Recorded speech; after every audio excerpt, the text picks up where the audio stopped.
ಡಿ.ಕೆ. ಶಿವಕುಮಾರ್ ಅವರ ಕ್ಯಾಬಿನೆಟ್ ಅಲ್ಲಿ ಯಾರು ಇರ್ತಾರೆ ಅನ್ನೋದು ಸದ್ಯಕ್ಕಿರುವಂತ ಕುತೂಹಲ. ಡಿ.ಕೆ. ಶಿವಕುಮಾರ್ ಅವರ ಜೊತೆಗೆ ಪ್ರಮಾಣ ವಚನ ಸ್ವೀಕರಿಸೋರು ಯಾರೆಲ್ಲ? ಈ ಪ್ರಶ್ನೆಗೆ ಉತ್ತರ ಕಂಡುಕೊಳ್ಳೋದಕ್ಕೆ ಈಗ ಸ್ವಲ್ಪ ಹೊತ್ತಲ್ಲಿ ಮೀಟಿಂಗ್ ಶುರುವಾಗುತ್ತೆ. ಎರಡು ಪಟ್ಟಿಗಳು, ಒಂದು ಡಿ.ಕೆ. ಶಿವಕುಮಾರ್ ಕೊಟ್ಟಿರುವಂತ ಪಟ್ಟಿ, ಮತ್ತೊಂದು ಸಿದ್ದರಾಮಯ್ಯ ಅವರು ಕೊಟ್ಟಿರುವಂತ ಪಟ್ಟಿ.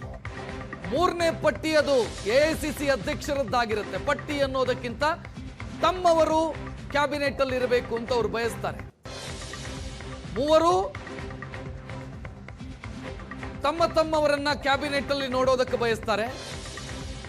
ಡಿ.ಕೆ. ಶಿವಕುಮಾರ್ ತನಗೆ ಬೇಕಾದ ರೀತಿಯಲ್ಲಿ ಕ್ಯಾಬಿನೆಟ್ ಇರಬೇಕು ಅಂತ, ಸಿದ್ದರಾಮಯ್ಯ ತಮ್ಮವರು ತಮಗೆ ಬೇಕಾದವರು ಕ್ಯಾಬಿನೆಟ್ ಅಲ್ಲಿ ಇರಬೇಕು ಅಂತ, ಮಲ್ಲಿಕಾರ್ಜುನ್ ಖರ್ಗೆ ತಮ್ಮ ಆಪ್ತರು ಮಂತ್ರಿಗಳಾಗ್ಲಿ ಅಳೆದು ತೂಗಿ ನಿರ್ಧಾರವನ್ನು ತೆಗೆದುಕೊಳ್ಳಬೇಕಾಗತ್ತೆ. ಮೂರು ಪಟ್ಟಿಯಲ್ಲಿ ಸೋಷಿಯಲ್ ಇಂಜಿನಿಯರಿಂಗ್ ಮ್ಯಾನೇಜ್ ಮಾಡಬೇಕಾಗತ್ತೆ, ಬ್ಯಾಲೆನ್ಸ್ ಮಾಡಬೇಕಾಗತ್ತೆ, ಜಾತಿ ಲೆಕ್ಕಾಚಾರ. ಡಿ.ಕೆ. ಶಿವಕುಮಾರ್ ಅವರು ಕೊಟ್ಟಿರುವಂತ ಪಟ್ಟಿಯಲ್ಲಿರೋರು ಸಿದ್ದರಾಮಯ್ಯ ಅವರಿಗೆ ಅಪತ್ಯವಿರಬಹುದು, ಇಷ್ಟವಾಗದೇ ಇರಬಹುದು, ಬೇಡ ಅನ್ನುವಂಥ ಅಭಿಪ್ರಾಯ ಇರಬಹುದು. ಸಿದ್ದರಾಮಯ್ಯ ಅವರು ಕೊಟ್ಟಿರುವಂತ ಪಟ್ಟಿಯಲ್ಲಿರೋರು ಡಿ.ಕೆ. ಶಿವಕುಮಾರ್ ಅವರಿಗೆ ಬೇಡ ಅನಿಸಿರಬಹುದು. ಮಲ್ಲಿಕಾರ್ಜುನ್ ಖರ್ಗೆ ಅವರ ಪಟ್ಟಿ ಇದರ ಜೊತೆಗೆ ಮ್ಯಾನೇಜ್ ಆಗಬೇಕು, ಬ್ಯಾಲೆನ್ಸ್ ಆಗಬೇಕು. ಇರೋದು 33 ಸಚಿವ ಸ್ಥಾನ.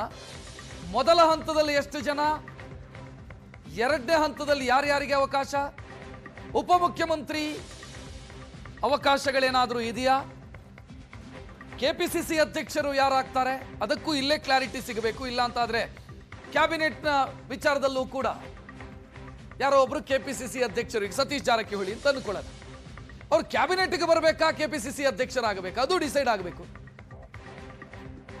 ಒಬ್ಬ ವ್ಯಕ್ತಿಗೆ ಒಂದೇ ಹುದ್ದೆ ಅನ್ನೋ ಯೋಚನೆಯನ್ನ ಕಾಂಗ್ರೆಸ್ ಮಾಡಿರೋದ್ರಿಂದ ಸ್ಪೀಕರ್, ಹಿರಿಯ ಶಾಸಕರು ಯಾರಾದರೂ ಸ್ಪೀಕರ್ ಆಗಬೇಕು. ಅದು ಯಾರು? ಸ್ಪೀಕರ್ ಹುದ್ದೆಯನ್ನು ಒಪ್ಪಿಕೊಳ್ಳಬಹುದಾದಂತ ನಾಯಕರು ಯಾರು? ಸೀನಿಯರ್ಗಳ ಪೈಕಿ. ಸೊ ಇದೆಲ್ಲವೂ ಕೂಡ ಇವತ್ತು ಡಿಸೈಡ್ ಆಗುವಂತ ಸಾಧ್ಯತೆಗಳಿದಾವೆ.